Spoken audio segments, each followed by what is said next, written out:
All right, so here are all the materials that we're going to need for today. I'm not going to stay on this screen very long. We'll just go ahead and jump right into how to make this hacky sack. So we're going to start. I like to have at least both colors out so that I can just easily pull when I'm ready to go to the next one. But we're going to start with a magic ring. If you don't know how to do a magic ring, I tried to record a couple of different times here to show you what I'm doing. So basically I'm going to hold the tail end at the bottom of my pinky and wrap it around my 3 fingers. Then once I have it secured on my hook, I'm going to chain 1. So here I'm just gonna undo it, redo it, just so that you can go through it with me one more time if you need a refresher or if you are new to crochet. Otherwise, you can fast forward. We're going to go ahead and do a magic ring and then crochet 6 single crochet into the ring, and I will catch you there.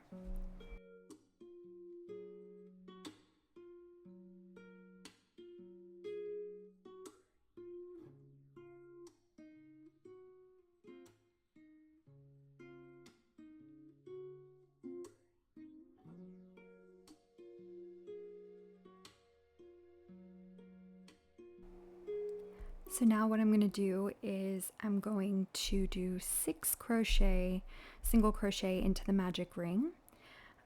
So once I'm finished with this, you'll see that we have 6 of those V's on top of the ring.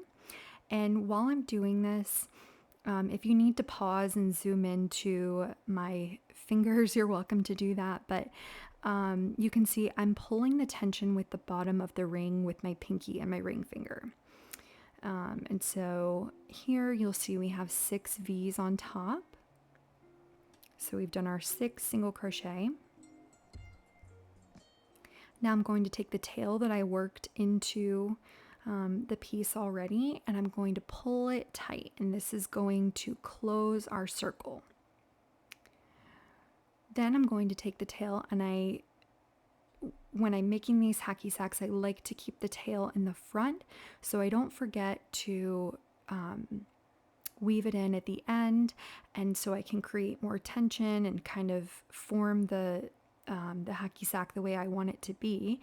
And then I'm going to remove my hook from the last loop that I'm on, and I'm going to undo that stitch just a little bit.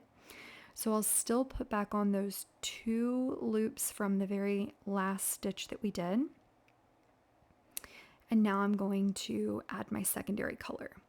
And with this, again, I also like to keep the tail in the front. So you'll see in just a second, I'm going to start pulling the tail to the front, but I'm going to use this color to finish off our last row. So it will look like a seamless color change in the end.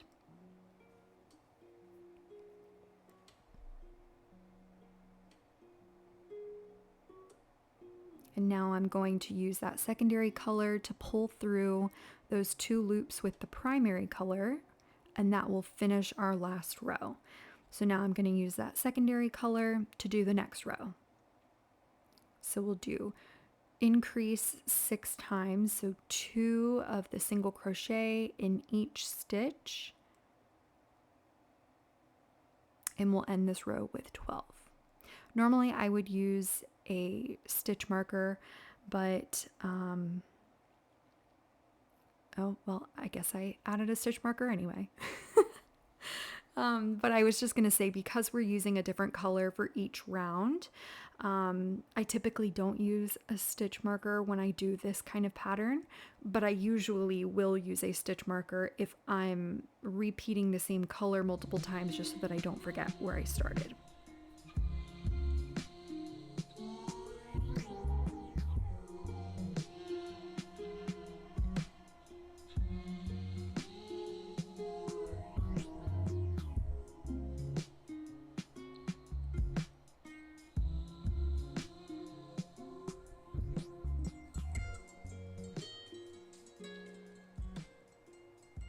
Now, as I'm headed into the last stitch, I'm going to do the last single crochet here. I'm going to pull up the loop, and then I will take the first color that we did, so the primary color. Well, I'm going to take the secondary color that I have in my hand and I'm going to pull that over to the right so I can still keep tension with it, because otherwise it will start to come loose when there's nothing holding it. Then I will take the primary color and I will loop that through the other 2 loops on my hook. There we go. Oh yeah, I forgot this happened. That's never happened to me before. Cool. So, yeah, don't do that. Then I think I just decided to not use a stitch marker anymore, but you can obviously tell what row we're on based on the color that we're using. So now again, I'm gonna insert that primary color and I will change over to the, you know what I'm trying to say. And now I'm gonna change back over to the primary color that we had.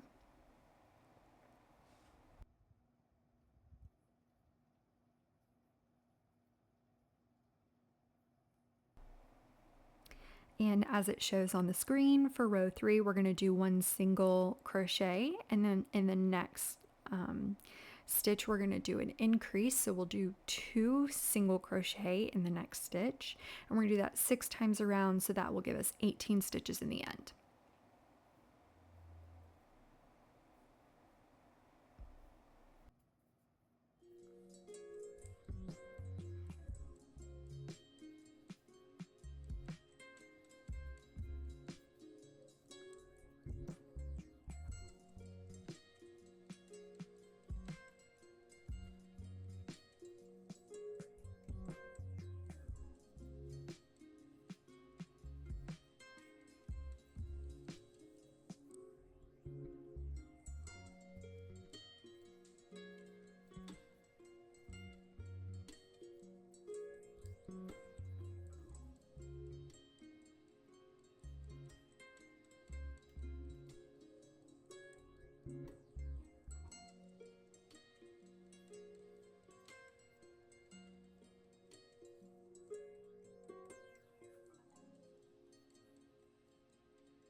So this row we're going to single crochet all the way around, and I like to add a single crochet all the way around row in between each of my increase rows, because this will prevent my work from starting to ripple, and it will help me still form the shape that I want rather than it taking a life of its own.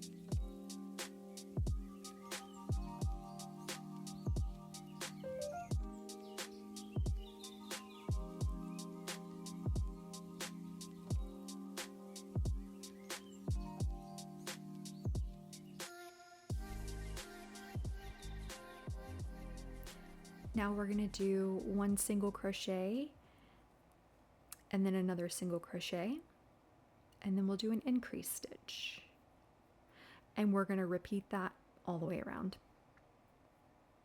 So I'm still going to keep the video going for the remainder of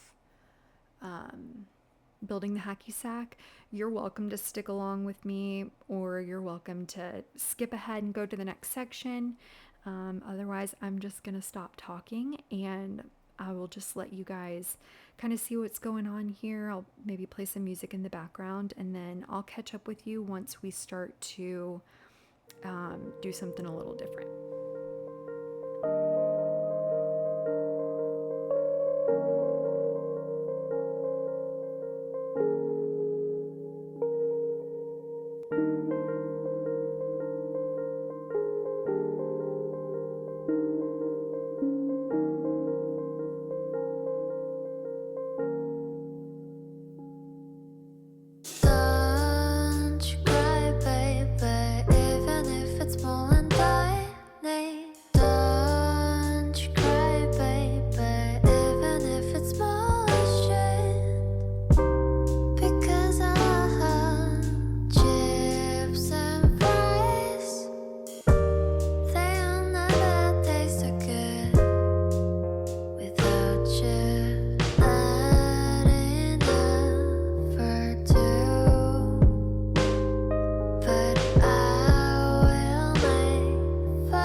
I remember when college seemed so important, but is it worth it?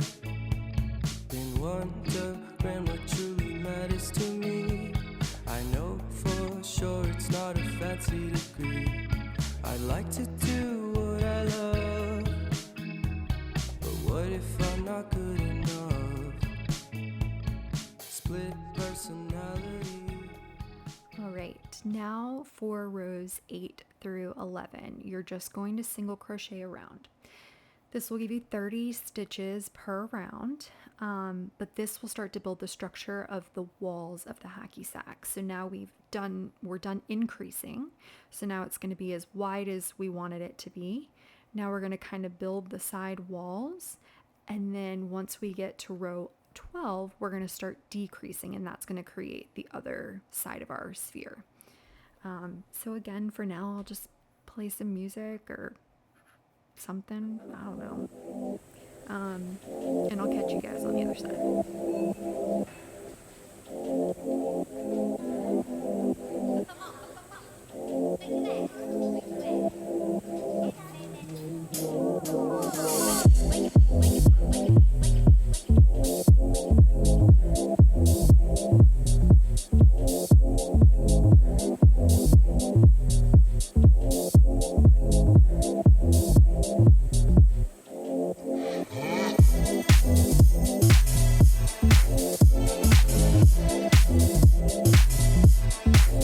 And go ahead,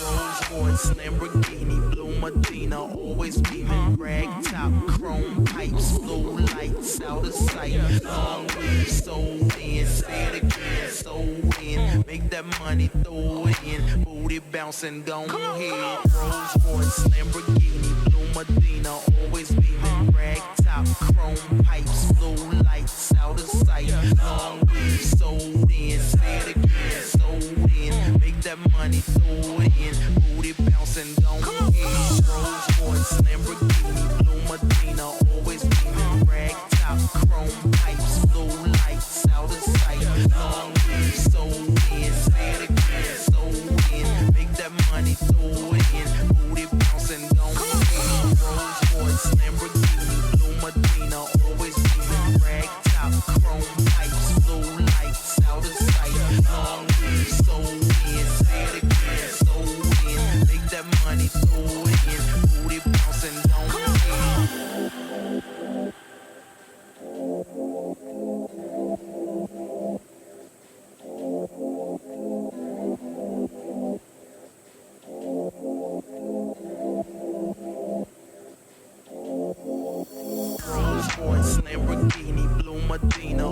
beaming, rag top, chrome pipes, blue lights, out of sight, long weed, sold in, say it again, sold in, make that money, throw it in, booty bouncing, go ahead.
going to start decreasing, and this is going to form the top portion of our sphere.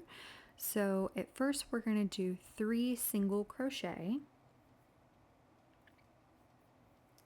and the next stitch is going to be an invisible decrease. So we're just going to go through the front loops of the next 2 stitches. So we'll have 2 of the primary color on our hook,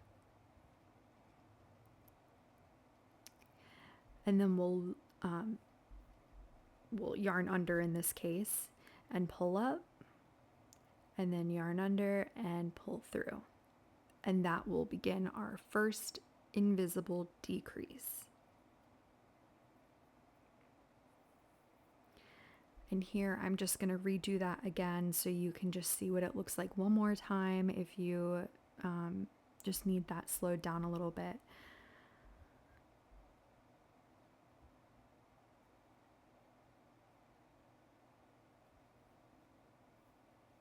And then we'll go into the next stitch and we'll do 3 more single crochet. And then again, we'll do that same invisible decrease, and we're going to do this 6 times around, so we'll have 24 stitches at the end.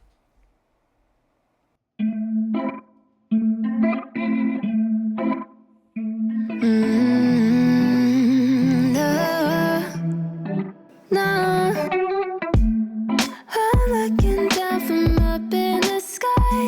I don't quite get how I've been without you for all this time. Good God, I'm bent out of shape now. You got a body like a model. You got a body that you always find. Open up a bottle, and baby, you can have whatever you want. You taste so sweet, I can't help myself. You like candy, you like liquid honey. You taste so sweet, I can't help myself. You like candy, you like liquid honey. Oh,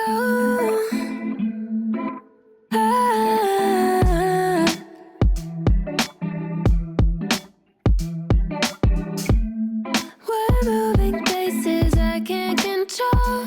I don't know how to be without you. I don't feel whole. Look what you've done to me now. You got a body like a model. You got a body that you always find. Open up a bottle, and baby, you can have whatever you want. You taste so sweet, I can't help myself. You like candy, you like liquid honey. You taste so sweet, I can't help myself. You like candy, you like liquid honey. You like liquid honey, you like liquid honey. No, you like liquid honey, you like liquid honey, you like liquid honey.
as we're coming up on the last stitch of this round, you'll see me change the color, and then I'm going to pull that loop so it's pretty big because I don't want to lose it, but we're going to start stuffing.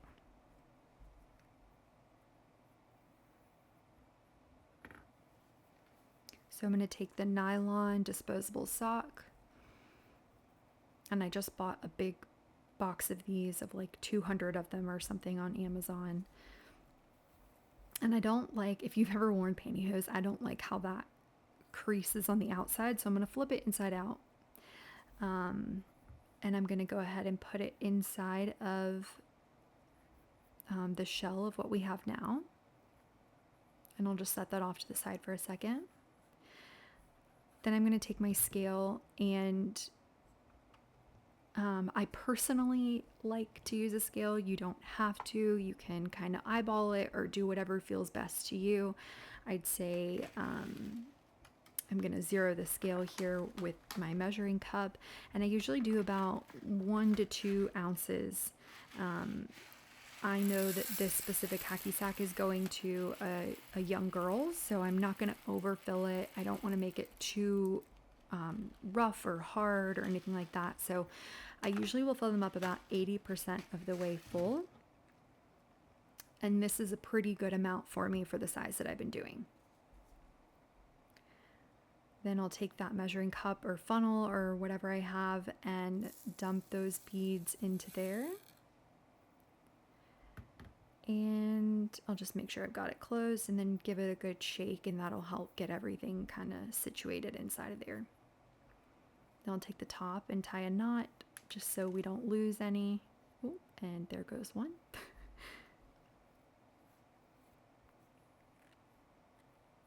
You don't have to use a nylon sock or any sort of barrier like that. You can just pour whatever you're using directly into the hacky sack itself. I just personally like to have that extra layer of protection just in case if it starts stretching at all, because we are using 100% cotton yarn, and over time it will stretch a bit. But there, I'm just showing you all the pellets are just safe inside the nylon, and there's still plenty of room for it to be shaken up and kicked around, and they can take up space however it lands when they're kicking it and playing with it and stuff. So now we're going to do another decrease row, and I like to keep the tail, or the basically the primary color that we had, that green color. I like to keep that yarn on top of what I'm working with. So you could see I pulled it kind of tight and pulled it over to the right, just so that it doesn't get stuck inside the hacky sack or beneath the nylon or the beads or whatever I put in there, because we obviously have to use that color again. And here I just keep a finger inside the hacky sack to just kind of keep everything pushed down so it doesn't spill out, because I still want the tension to be nice and tight here while I'm working around.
This last round is just going to be invisible decreases.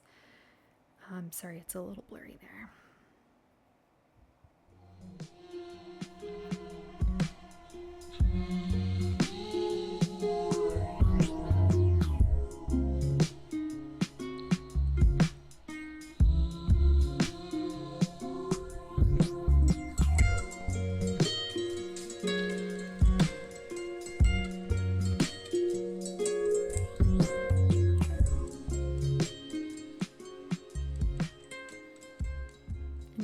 we're finishing up this row, you'll see that I'm going to start pulling the tails. And I haven't officially closed off the top yet, so it's still technically open. So that color I was just last working with, I want to make a longer tail of that. And then the other color I'll just make a little bit shorter.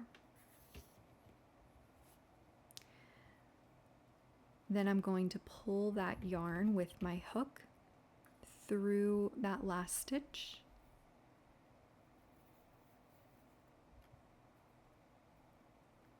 So now we've got the secondary color string is kind of popping out through the center of everything. And I'm going to go ahead and take my needle and I'm going to thread that in there.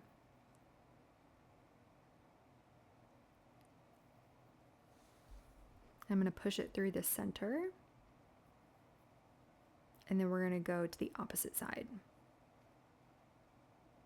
So I'm just going to come up to wherever there's that bluish color again, and I just want to kind of try to match that up there. I don't want to pull it too tight, because when I pull it too tight, you'll start to see the tension pulling where the string ends, and then we're going to kind of get it squashed. So I'll use my needle to go back in and, you know, kind of give it some life again. So here I'm just going to secure it however feels good. Just kind of keep threading it through, and then you'll see I just keep passing it through to other sides, just kind of weaving it throughout. And again, just making sure not to pull too tight, but I do go back in and adjust as I'm working with it.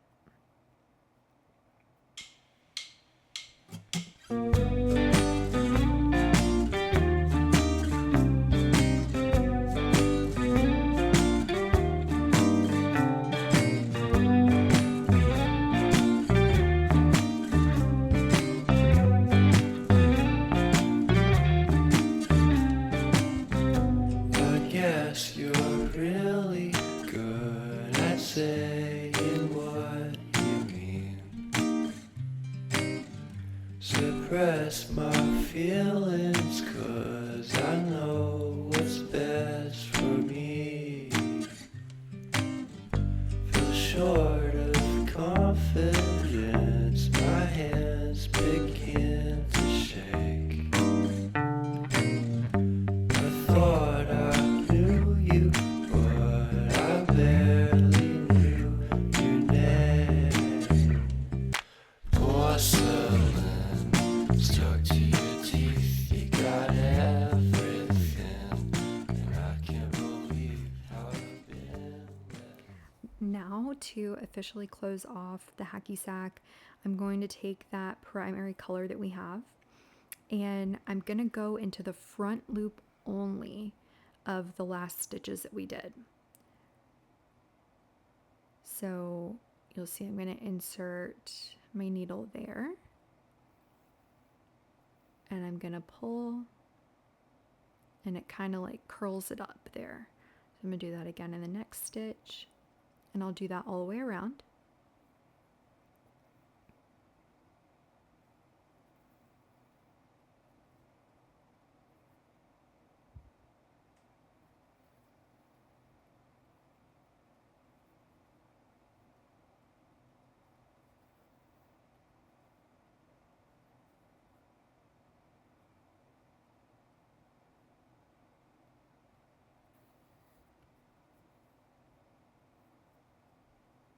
Then I'll take my needle and I'm going to insert it right through the center, because right now we've got this like lump. It looks like a lemon, and I don't want it to look like that. I want it to be more flat.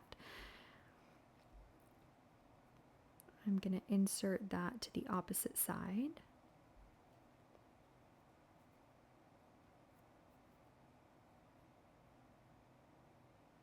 Here I'm just pushing up on the bottom. There was just some tension there. And I'll pull it through. And again, if I pull it too tight, it starts to mess with the the face of the other side, but I want to make sure it's pretty secure in there. So I'll pull it again and I'll just kind of adjust the other side to lay the way that I want it to. I just don't want that like lemon tip poking out.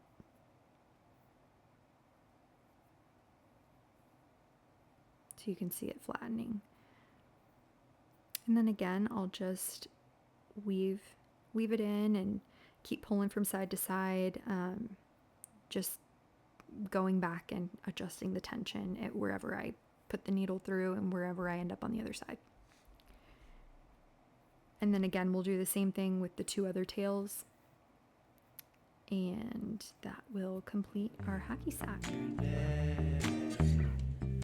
Porcelain stuck to